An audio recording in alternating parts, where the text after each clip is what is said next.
How is everybody? Boy, oh boy, are there a lot of cards to talk about. You look away for a second. Okay, this latest set of cards is like kind of fucking crazy if you want to even include mine, and you should, because we're going to talk about Erland a little bit more. One more time, you got a big group of people in the stream.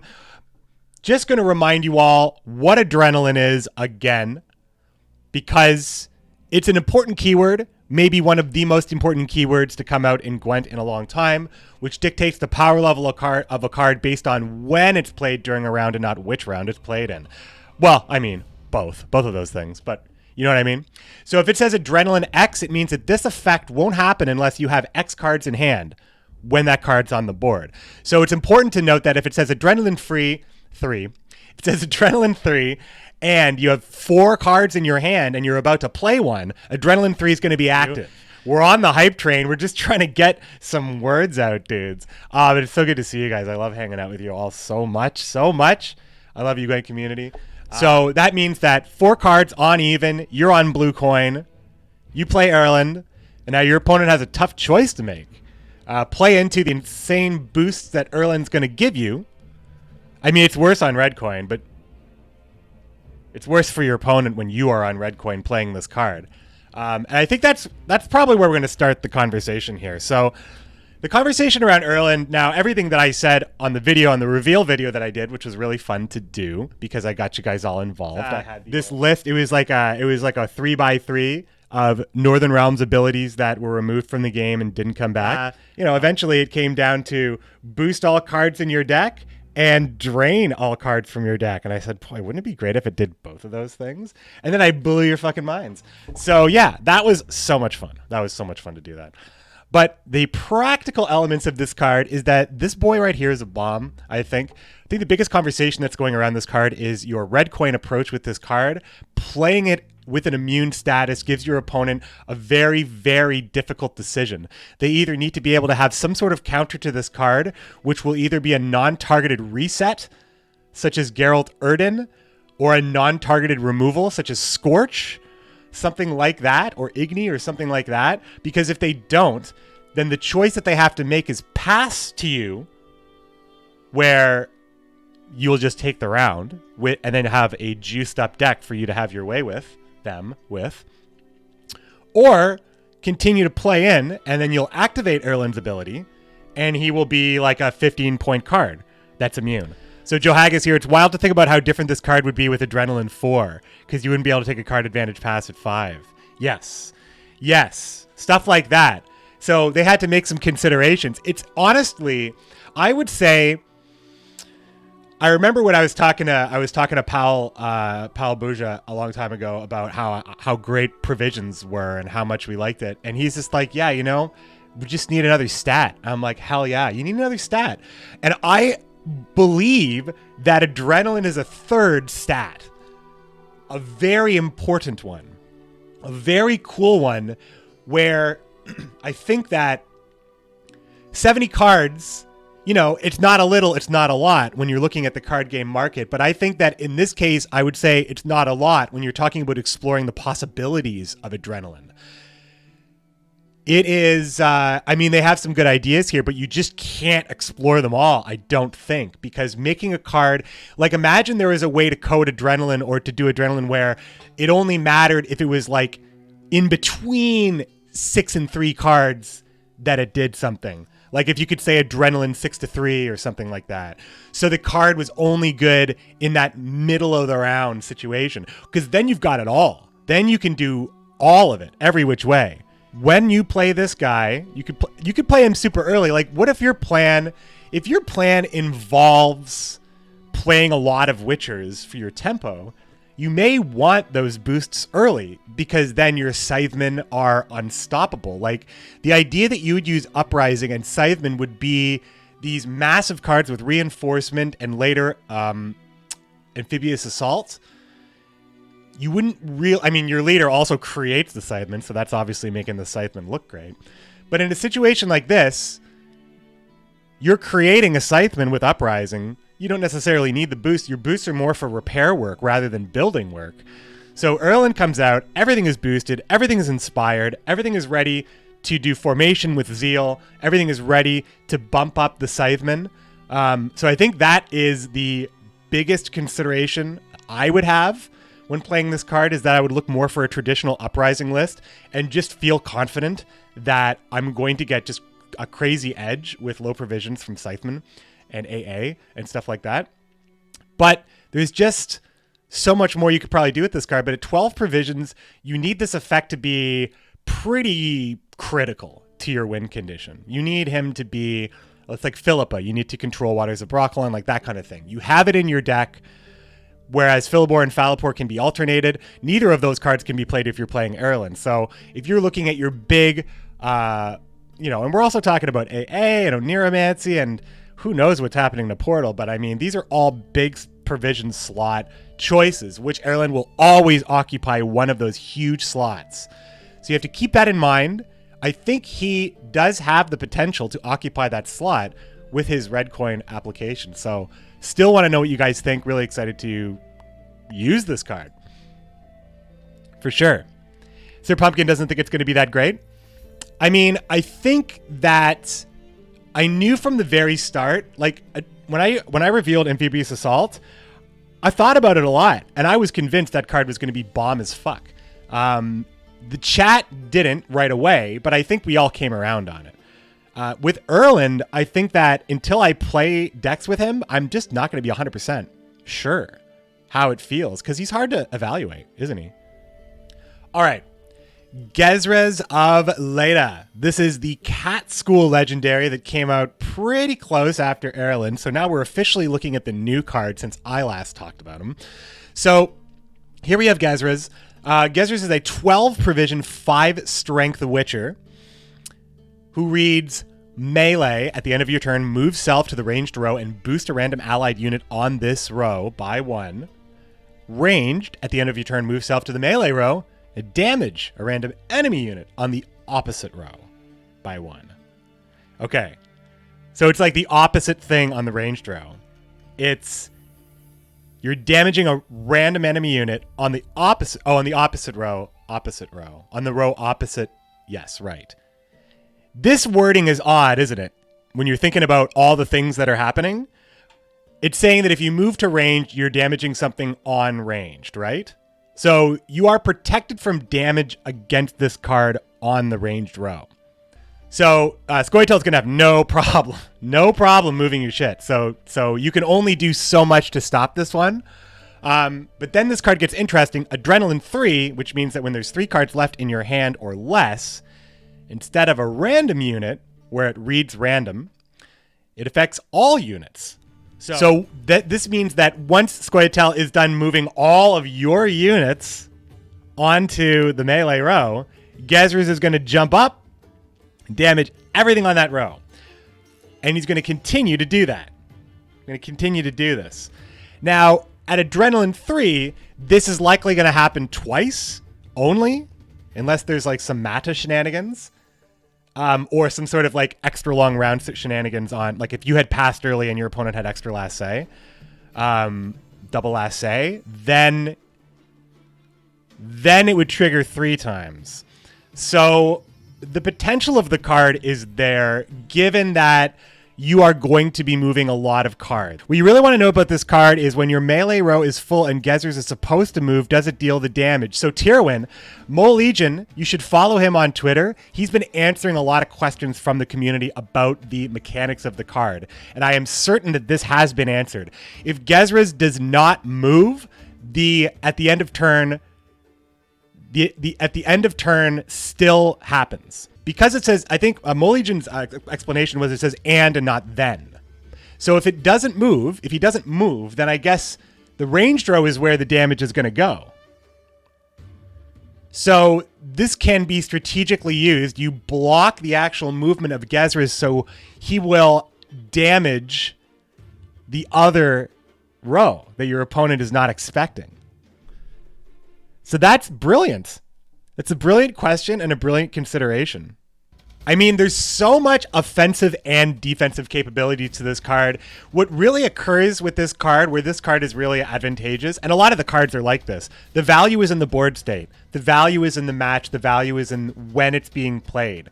Much like Shiru and stuff like that, you only get your value when you capitalize on it. But these cards aren't asking you much to capitalize on the value. Erland is immune, for fuck's sake. So you are getting, like, also we have a Witcher tutor. So Geralt Quen gets this card out with Adrenaline active with Geralt Quen. Geralt Quen's Adrenaline is active, means that Gezriz comes out with a shield. They're both Adrenaline 3. So Geralt gets Adrenaline 3, gives Gezriz a shield, and then Gezriz immediately jumps and does a full row effect. That's your turn. That's on your 4 cards down. So at 4 cards, the only time this isn't super good is if you just started the round at 4 cards, meaning you went to the limit in the second round. So if you suspect your opponent is playing this, it is bleedable.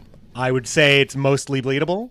So I think that's probably where it's going to get cornered. But I don't know. A lot of these legendary Witchers, it seems like they have a lot of great application in the first round when you're really fighting for that control of the round.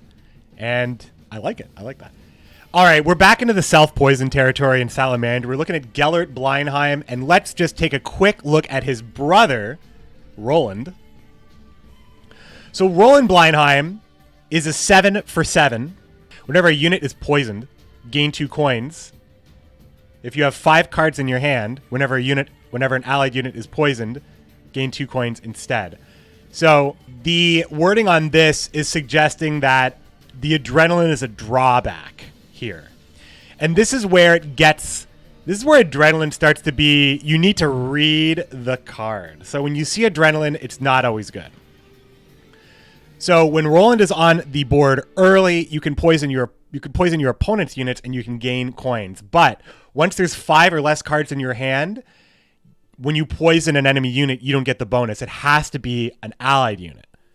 At all times, you can poison an allied unit. But yeah, Roland makes up for that by having a pretty good body for his cost. And now you have his brother, Gellert Bleinheim. So Gellert profits you right away. 7 provisions for a 5 strength human salamander unit. Profit 3. So pound for pound, that's good. 5 profit 3 is like, the text is not terrible when you're already looking at the provisions. You also have a fee on it. Poison an ally unit and boost it by 2, and you can do that every single turn. So this is important because we are talking about the fragility of self-poison and how there's a lot of cards in the game that can also apply poison, meaning that in a lot of cases when you poison your own unit and you're poisoning something like Failed Experiment, or you're boosting something like Salamander Abomination that is perhaps not ready to purify itself, you're getting into a situation where your opponent can just poison it. You know, Nilfgaard runs Imperial Diplomacy. Oh, cool, poison card. We got it. However, what Syndicate will be able to do is look for any type of veil opportunities, because when you apply veil, you are still poisoning that unit. You're still applying the poison and targeting with that poison, even if the poison is not affecting that unit. But you are still applying the poison. And I think that may not be immediately straightforward to a lot of people. But when you veil a unit, you can still poison it. And when you do that, you still get all the bonuses of poisoning an allied unit, even if it doesn't actually process that poison. So veil is going to be a huge card. Now here we have Stolen Mutagens. Oh boy, boost an allied unit and give it veil. This is starting to look great. Because being able to give a unit veil and also profiting when you play this, which, you know, boost a unit by 4 is pretty slow, especially if you have nothing to proc it. But if you're also profiting at the same time, now you can spend it when you profit 3. Here's a salamander unit. Here's a salamander unit. And here's a salamander unit I want to poison. Here's another salamander unit I want to poison. And here's another salamander unit that wants me to profit, so whatever. So it's just pretty likely that you're going to get your profit from your salamander units, because now you have a bunch of great salamander units. So you're profiting by 3, poison. Every time you poison, profit.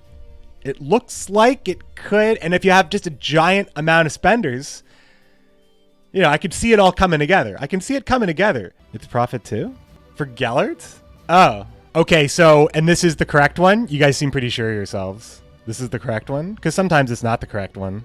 Okay, so after I did the reveal video for this card, I knew I was saying it wrong, just so it's very clear, but I didn't know how to say it right.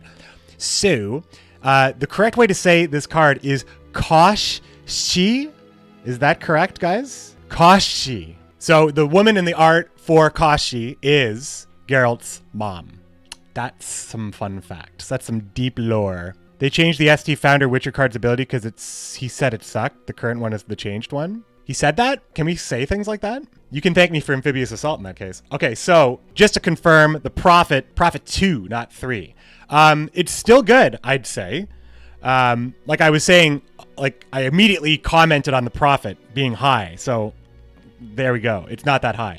So it's definitely it's a solid card. So I think that this might be, I think I'm trying Nilfgaard Hyper Thin first, but this might be this is starting to be one of the more interesting things. This is really good. This is really, really good. I like target practice. I kind of always liked it because I could see that you use it on the Griffin Witcher and immediately have a target for the Griffin Witcher. Like those two cards work together, so the core is good, right? Tutor it with Natalis? Like, I don't know. Target practice seemed like it was pretty playable for me before. I know. Yeah, we'll talk about Kaldar. We also got to see Salamander Lackey, which is a new 4-point provision, 4-strength engine. Now, we've seen quite a few of these in the set. We have seen now the Lackey. We also have the Bear Witcher Adept, who's kind of like a 4-for-4 engine. And we also have the Griffin Witcher Adept, which is kind of like a 4-for-4 engine in its own way. The Salamander Lackey is very much like the Adept. Any faction that has a Witcher and an Adept, this appears to be the Adept. Similar to the Hybrid, a 4-for-4 engine. You know, that could be pretty good. Viper Witcher Adept is another one of those examples. So this is Salamandras, and I think that it's pretty good. The good news about this is the Salamander Lackey can be boosted immediately if you are playing the the Syndicate stratagem. So this is notable that you can play a 5-point engine for 4 with the stratagem. That's pretty strong, I would say. And it does represent a fair threat in that it's now decent removal bait, and you've basically done nothing. So I think this card is actually quite dope, and it continues the discussion of, is Portal going to get tweaked? Really, if you're playing Syndicate, you're trying to gain a lot of coins, and you're trying to go for good coin economy. This card, look at Townsfolk. Townsfolk is anytime you gain a coin, boost coin. Anytime you gain a coin, boost by 1. This is, if you gained a coin at any point, boost by 1 at the end of the turn. So there's a cap. But I don't think that cap makes it bad at all. I think that this is still 4-for-4 down here, right? Yeah? I think this is a very good engine. I think this is a very strong engine is going to see play. I mean, it's not quite like Townsfolk, right? You can't like break it like Townsfolk when you gain coins. Only cares about the one instance, if you did or you didn't. You know? If you did or you didn't. I think this card is still excellent. I think this is an excellent engine, one of the best ones we've seen, because it starts at 5 in a lot of situations. Now we're getting into the Legendary Beasts. There's a lot to talk about with this card. This is another one of those cards like we gotta see. We gotta see everything we can do with this card. The namesake of the School of the Viper in Nilfgaard is due to this very monstrous looking Viper called Viper that I suppose terrorized the Nilfgaardian graveyards of the past. So those are, let's see what the lore is on this bad boy. Vicious, cunning, known to wait patiently for hours before striking the prey. Ivar, evil eye. There's a terrible tale behind each and every scar. You'd be surprised how many are true. 2%. All right. This is a 9 provision, 7 strength beast that comes into play with 2 armor. At the end of the round, put this card in the opponent's graveyard. The rest of the text is being read from the opponent's point of view. So what I'm going to do is I'm going to read this text as if only you, the player, cares about it. But you should know that this text changes points of view. So at the end of your turn, put this in the opponent's graveyard. At the end of your turn, at the end of your opponent's turn now, while it's in your opponent's graveyard, banish the lowest cost card from your opponent's graveyard. If Viper is the only card in your opponent's graveyard, give it Doomed and then summon it back to your row. Essentially, the spirit of the card is you play the Viper, maybe to even take the round. 7 strength is not small, and you are paying for the slot. So you play the Viper, and then at the end of the round, it goes into your opponent's graveyard and starts going nom nom nom nom nom nom nom nom nom until there's nothing left to eat. And when there is nothing left to eat, the Viper is going to come back out to serve you. But it's doomed this time. Now, that doesn't mean very much that it's doomed. Nilfgaard are the kings of Purify, I believe. So I wouldn't say that the doomed tag is really holding it back that much. It just means that you need to take an extra action to purify it if you want to see it again. And if you're seeing this in round 2 and you're bleeding your opponent, somehow, perhaps you won the game, you won round 1 with Ivar Evil Eye, it means that now the Viper is now back on your board, is no longer doomed, and now you can hopefully have it survive long enough to get back into your opponent's graveyard, only to go and come back again on round 3. So this means that this could be 7 points of carryover in rounds 2 and 3 if you can control it enough. And I would have to say that it seems like that's pretty possible, and this could be a breakable card. Because 7 points is a lot of carryover. It's a lot of graveyard recursion strength. It's a ton of it. It's a ton of it. Now we need to talk about the other side of this card. You see, when this card is in any graveyard at all, it's doing its thing. Which means that if your opponent kills this card, it's in your graveyard. Which means if it's round 1 and there's nothing in your graveyard, your opponent is killing this card and getting it. And then it's going to go, but it's getting a doomed copy of it. So it's round 1. Maybe that doesn't really matter. So maybe you'd like to see if your opponent can fuck with this now rather than later. But I would say that that is a downside. It's not a sure thing. But that's just all about protection. That's just all about protection. Nilfgaard has no problem with protection. Especially if they really need to do it. Fionn, Letho Kingslayer. If they really, really need to do it, renew Fionn.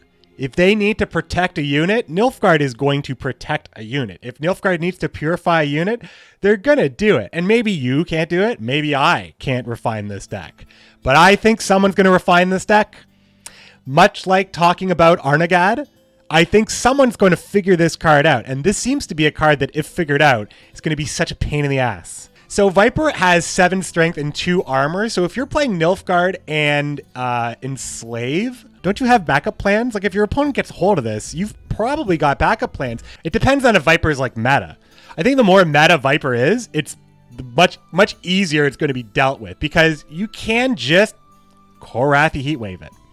You also could plan to banish this by damaging it and banishing it. But again, it's all about protection, I think. Also, what it's doing is banishing. So like, it's leaving your opponent, if it had, it's only lowest cost card. If your opponent cares about graveyard recursion at all, this is also fucking with graveyard recursion.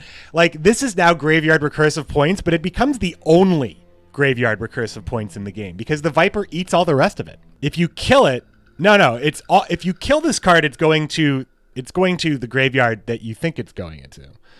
But at the end of the round, if it's alive, it's going into the other graveyard to eat from it and then return to your field, your battlefield. Renew's a good counter too, because it is 9 strength.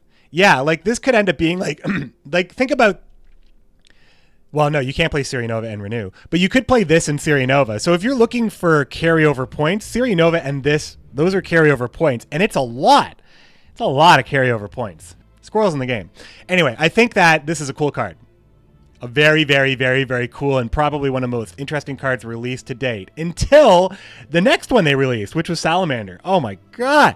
Oh yeah, you're talking about Squirrel being enemy graveyard only? Yeah, and it's affecting your graveyard from within your own graveyard. The call is coming from within our graveyard. There's one card that a whole deck can build around for each faction. Yeah, so far it's looking like it. All right, so look look at this. Look at this little guy. So we have the legendary beasts that each faction cares about. For the 4 Witcher factions, Nilfgaard, Skellige, scoia'tael, and Northern Realms, it appears like they're going to be getting their namesakes. And Salamandra is also getting the Salamander. All right, Salamander. Salamander is the 9 provision, 1 strength beast Salamander unit. Profit 1. Deploy, poison a unit. Boy, what a terrible card when we stop there, right?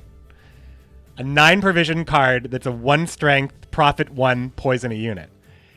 Tribute 9, poison all units on the battlefield, and increase the profit by 1 for every allied Salamander unit. This card is probably one of the hardest cards to evaluate that I've ever seen, because this cares about the board state so much.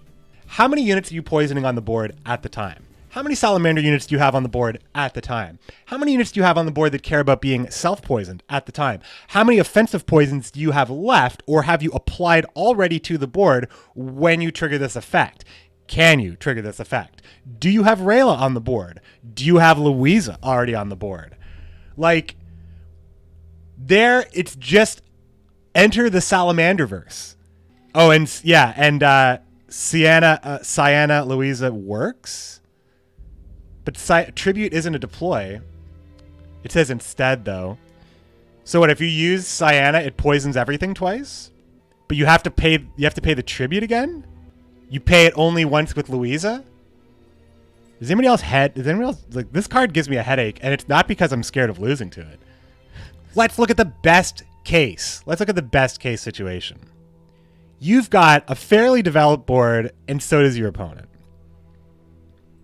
So like 5 units here, 5 units there. Maybe one of those units, maybe one of these units is a Salamander Abomination, you know, or a failed experiment, something like that. So you've played Salamander. You are profiting by like 4 or 5, maybe even Bleinheim. Maybe this is like, maybe one of the Bleinheims here. Maybe the Spender Bleinheim. Because we're looking at like the best case scenario. The best case scenario. So we need a Spender for these big profits. So let's say you have 1, 2, 3, and now you're playing your Salamander. And you somehow have the Tribute. You can play it. So because you're able to profit 4 here, and maybe you had 5 coins already because your Bleinheims were already doing work. So it's pretty, I'm just trying to like make this is pretty realistic. Tribute 9, you poison everything on the board. That includes the failed experiment, the Salamander Abomination, and Bleinheim. So whenever you poison, and this Bleinheim. Let's say you're also, let's say this Bleinheim's also there. Because we're trying to create like, you know, you're playing the set, you're going for the big round. So whenever a unit is poisoned, gain 2 coins. And let's just say you poison the whole battlefield. So you've just overprofited. This is going to be the most shattered meta we've ever seen. I'm pretty sure. Because this is like, I feel like the goal for this expansion was to create a ton of decks that are outside the current meta that could compete with those decks. That's what I feel. So yeah, you've poisoned the whole board, you've overprofited completely, and now you're using all of your money to poison allied units and boost them by 2. What this still needs to all come together is a massive, massive spender. And that could be Philippa, or it could just be another big tribute card that you want to play Fallen Rayla with. So already, without a massive spender kind of on the mind, it's not like Syndicate doesn't have massive spenders. They do. Tons of them at all provisions levels. So we don't need to talk about all that. But we could say that if one of these remaining cards is something that just does so much good work with the money, and you're making money. You're making like 8 coins here. You're making one of your self-poison units unkillable by poison here. You're going to have just a ton of money. This is the most profitable. Who knew all the money was going to be in allied poison, right? What a card. What a card, Salamander. Yeah, the green mutagen is we're gonna be talking about. Like, I feel like we're talking about the cards, but at this point, we are now talking about the decks, right? We are now talking about the decks and how they will work. This card right here. This card right here is my heart. This is Vi, or perhaps V. I want to actually read the lore on this card, because this card is essentially, this is the key card, much like Alzur is the neutral key card, and Rayla's, and Ivar, and Erland, right? The key cards. This is Monster's key card. Ooh. And once again, like almost all up, so Ivar, you know, it's not exactly Letho Regis, but it's taken a lot of points from you. And you know, Erland, it's not exactly Full Test or Hubert, but it's doing stuff. And Vi, not exactly Siri Dash, what has 1 million legs and can eat a city whole. It's not exactly Siri Dash, but it might as well be. Vi is a 12 provision, 8 strength insectoid with Death Wish. Shuffle Vi back into your deck and increase its base power by 3. 8, 11, 14, 17, 20, 23, 26. So, this card is a beautiful, simple card that is throwing back the old effect of Siri Dash from back in the time when I loved to play Siri Dash with scoia'tael mulligan swap. In the old Siri Dash's case, Siri just had to enter the graveyard to then go into the deck. Vi is different. Vi has to die to go back into the deck. So again, we're seeing some differences. So in this case, this also means that Vi has to be on the board and die. So you can't eat this out of your hand or eat this out of it has to be killed on the board. But that's not going to be that difficult. Barghest, anything that has an on deploy consume effect or just overwhelming hunger as a leader ability in the first place should be no problem getting this back into the deck.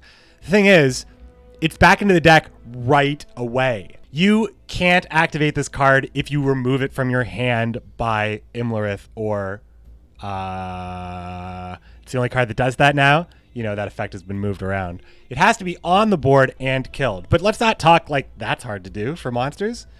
Lots of ways you can do that right away. Overwhelming Hunger can do it right away. And as soon as you do it, it can be immediately tutored from the deck again. So it can be tutored from the deck with Alzur's Double Cross. Famously seems to make sense considering that the Vi is what was summoned by Alzur's Double Cross, lore-wise. Oh, that's a little spicy hot lore for you. You could put that in your ramen. But I think that the effect of this card, meaning that you always have a giant unit in your deck that can be played, that'll always be triggering Thrive, and you can play it over and over again. It kind of improves your deck a little bit. It's always a high quality card. It doesn't seem that hard to use. Even at 8, you're likely pulling it the first time with Alzur's Double Cross. You have a Neuromancy. Royal Decree gets it out of the deck. Alzur's Double Cross gets it out of the deck. It's a gold card. Naglfar gets it on top of the deck. Prince Willem pulls it from the deck. Yogurt making the best pun of the night. This is viable. This card might be viable. Mata as well. Yes, Mata as well. Yeah, I just love this card. I mean, it's the thing is, like, what this card is doing ultimately when it comes to analysis point of view is playing points good?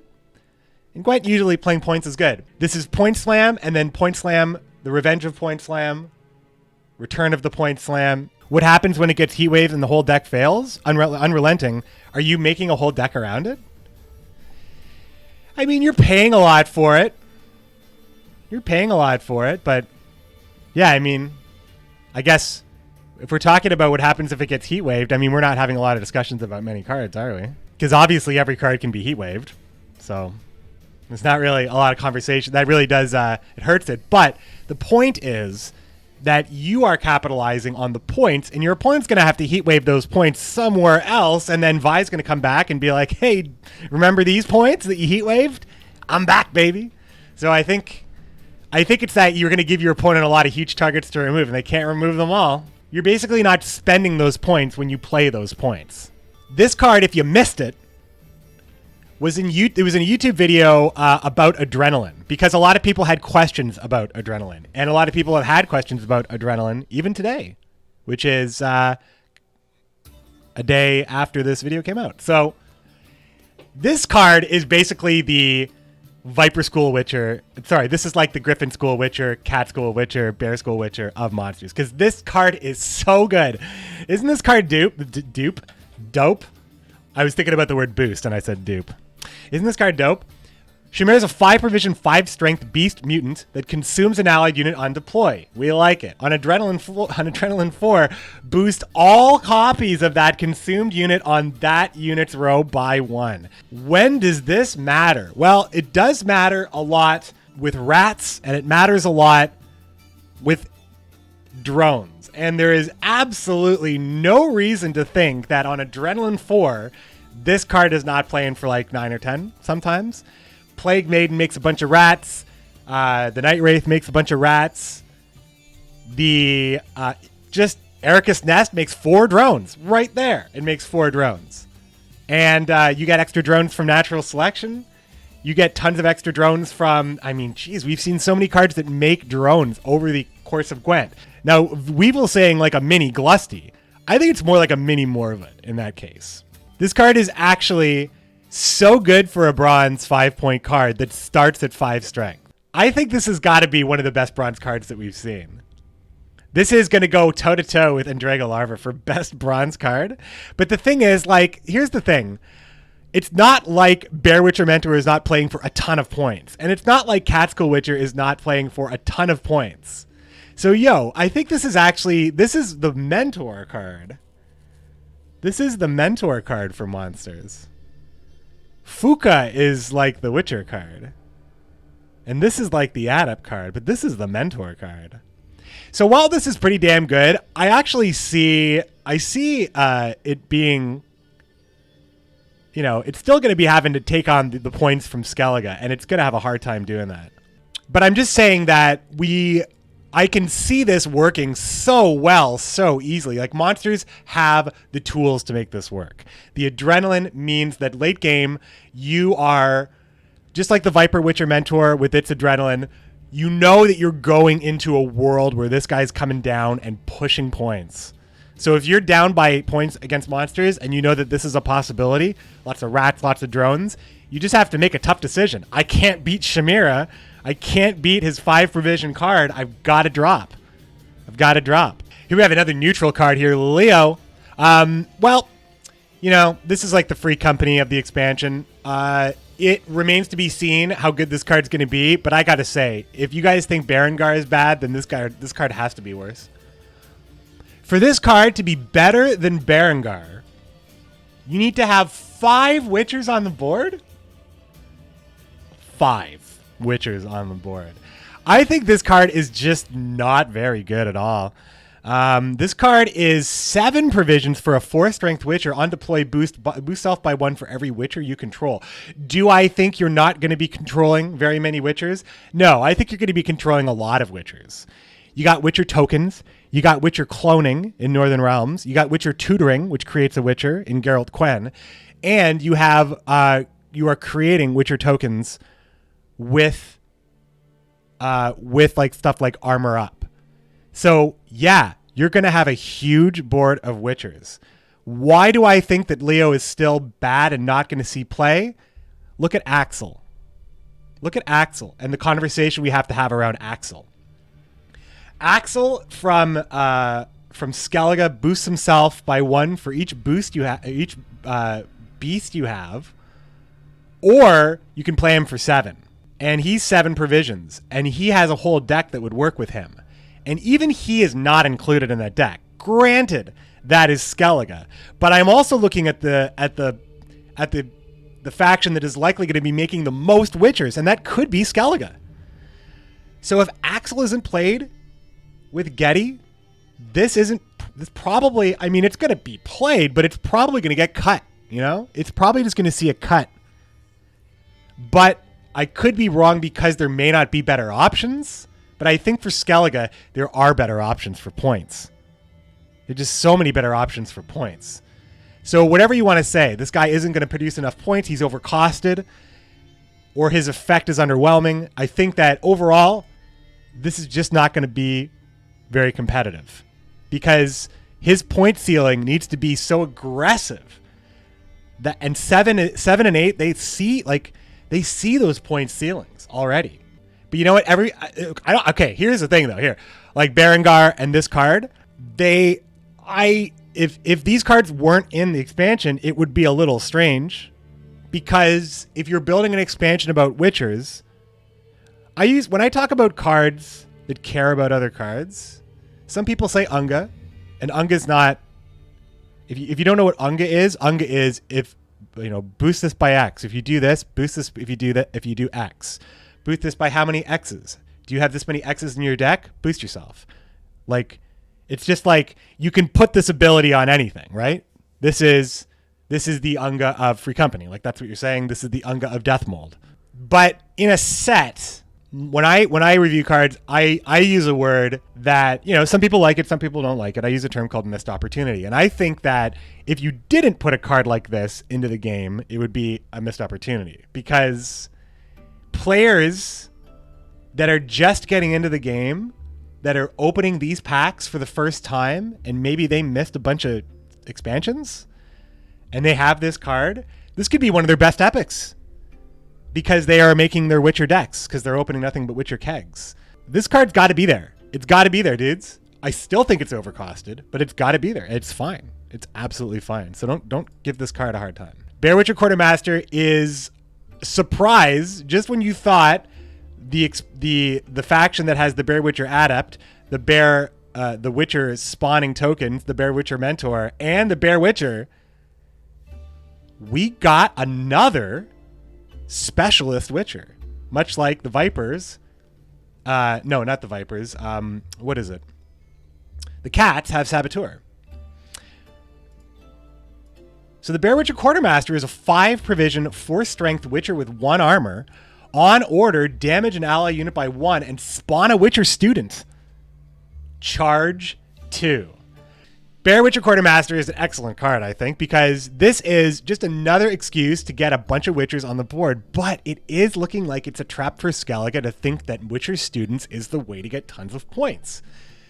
Except, this guy does play into a complete synergy, and for the same reason why I think Leo is an important card, I think that all of these Skellige cards that are like, I don't know if it's better than the Skellige card that's already in the game that's getting 8 for 5 or 9 for 6, is that for the person that's coming back to this expansion, for the Witcher expansion, for the Witcher card game, when everybody is saying that this is probably the most advanced set in the game, well, I'm saying that. And I would hope that other people are saying that, just due to the amount of cards that care about board state. And I think that really that's a big one. Board state and units and like what your opponent is doing and when you're doing things. It's a very advanced set. And if Gwent wasn't hard before, the difficulty is going up. The skill cap is going to go up. I think that more decks are going to have high skill cap decks. I think Syndicate and Nilfgaard are going to remain the highest skill cap decks, if you even believe that in the first place. But I personally believe that those are the 2 highest skill cap decks in the game right now. I think that doesn't change here, and I think that Skellige's points being easy isn't changing either, because it's pretty clear. You're damaging units, you're making Witcher students, you care about your Witchers, you care about your damaged units, and then ultimately Bear Witcher Mentor is like, are you winning, son? Boom! 12 points. Holy shit.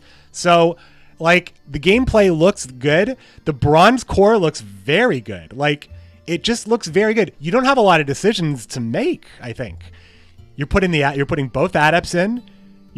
I don't know if you're putting 2 Bear Witchers in, but maybe. I mean, maybe you are. It depends on how much healing you have in your deck. But I think that there's a good excuse for self-healing. If there's a good excuse for self-wounding, there's a good excuse for self-armoring and self-healing. So, 2 of these, 2 of these, 2 of these, 2 of these, 2 of these. And, like, there's, like, your points are there. Gerd has some application. Junod in a deck where you're doing a lot of damage, of course, is going to have application. And there is a lot of leader abilities that are going to create damage units. So Skellige's points are fucking there. And then you got Arnagod being like, you guys aren't even talking about me yet. You guys are talking about how Skellig is winning round 1 for no provisions. Wait till they get a load of my ass.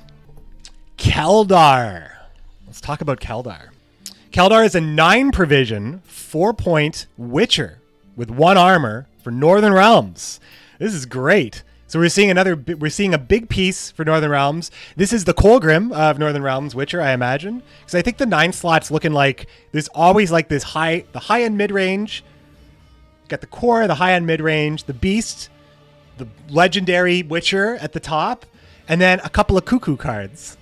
I don't know. A couple cards that are just like, what? What are these? All right. But even the crazy cards are like build-arounds. Kaldar, yeah. Okay, so Kaldar is 4 strength, 1 armor, resupply, spawn a Witcher student. We talk about Witcher students a lot, and if you just need a reminder, Witcher student is a 2 provision Witcher. And he's doomed. You got to do something with him or he's going nowhere. You know, 7 out of 10 Witchers students die every day. 8 out of 10? 7 out of 10. 6 out of 10. What's the odds? Try all the grasses? Help me. Kaldar. Resupply. Spawn a Witcher student on this row. Adrenaline 4 at the end of your turn. Do it anyway. Spawn a Witcher student on this row. This card is pretty good. The issue I have with this card is not much. The Adrenaline really makes it good, though. Otherwise, it's just kind of an overcosted Trollo type situation. A really overcosted version. So Kaldar will be good when you are spawning 2 Witchers a turn, perhaps. And you have, so when you're spawning 2 Witcher students a turn, because he'll be doing it passively and you'll be playing resupply. And now you're playing a Witcher deck, right? Northern Realms Witcher deck. It's pretty obvious we have to look at it like this. Northern Realms Witcher deck does have a Warfare to proc Kaldar with resupply. And when you do that, you're spawning another Witcher student. And the Griffin Witcher Adept has an order to transform a Witcher into a base copy of the Griffin Witcher Adept. By the way, you can use this on a Griffin Witcher Adept to refresh the order on the ability if you have nothing else to use it on. But you still lose the order from the other one, so I don't think you'd want to do that. Where this gets interesting is having a bunch of Griffin Witcher Adepts on the board waiting to constantly transform each and every Witcher student that comes onto the board. You got one coming here. You got one coming here. You got another one coming here late in the round. Geralt Quen is a card as well. So that seems like, to me, this would be your round 1. This is now looking like the round 1 package. Now, Skellig, like I said, the points are just kind of there, right? Big points here, hit the dudes, make the points, make the big points. Griffin School is not straightforward at all. First of all, you do have to pay the big price. 9 provisions for this engine. 9 provisions traditionally doesn't do well as an engine. Because, I mean, look at Visigoda. You got to protect the hell out of him, and even that's not a sure thing. So we'll see. We'll see. Giving him a shield with Geralt, that's something, but we have Shield Ball in the game. Protecting this card was never a question. We always could do it. All the engines in the game right now, we can protect those cards. We can do that now. So does this card do anything in the game that is far bigger and better and scarier than what Northern Realms can currently do with a protected engine? I'm going to say on paper, it doesn't look like it. But I'm saying that because it means I'm probably underestimating the Griffin Witcher Adept, and I'm probably also severely underestimating Cohen. So the reason why Cohen is a big part of this deck now is, let's say you're playing Ireland. Now, if regardless of every other unit in your deck, if Cohen is one of those units in your deck, you have now boosted Cohen by 1. So when you boost Cohen by 1, he is now a 4-point unit. That boosts every 4-point unit by 1. Griffin Witcher Adepts and those transformed Griffin Witcher Adepts are all cards at 4, and Kaldar himself is a card at 4. So if there is a way for you to bum rush out a bunch of 4-strength units somehow by just blitzing out the Griffin Witcher Adepts, perhaps Cohen could be like a big boost, but that kind of setup sounds like way, way, way harder than just playing Voimir. right? It's just playing Voimir. But again, it's going to be the theme for this entire video. If you're coming into this expansion and you missed a bunch of previous expansions and you want to do Northern Realms things, I gotta say, Kaldar and Cohen, Griffin Witcher Adept creating multiples of the same unit, Griffin Witcher Mentor being a very scary engine, and Target Practice being a conditional warfare card. Honestly, I mean, I have to say it, they are doing Northern Realms things in this expansion. It may not be directed like scoia'tael, movement, Nilfgaard, Hyperthin and Mill, Skellige, self-wound. It may not be as cut and dry, but it's actually consistent. It's consistently doing Northern Realms-y things. Griffin Adept is going to be the best card. Griffin Adept? I mean, you're building around this card at this point. Griffin Adept is, I don't know, well, Griffin Adept, like, it's interesting because Griffin Adept being the first card we saw, the first card, like, one of the first cards we saw was Griffin Adept, and we're like, okay. But yeah, I mean, it's the Carrick Frigate of this expansion is not at all the Carrick Frigate. There isn't, I mean, what haven't we seen? There could be a specialist Witcher, I suppose. There could be a Witcher that makes a student, or some other way to make a student at the bronze level. Because, hold on, yeah, count the bronzes, right? Skellige's got all bronzes, right? 1, 2, 3, 4, 5, right? You got the Adept, the Mentor. What do you call this? I'm just going to call this the Student. You got the Adept, the Student, the Mentor, the Specialist, and the card your class cares about. Faction. So for Northern Realms, we have the Adept, the Student, the Mentor, and we don't have that Specialist yet. We have Target Practice.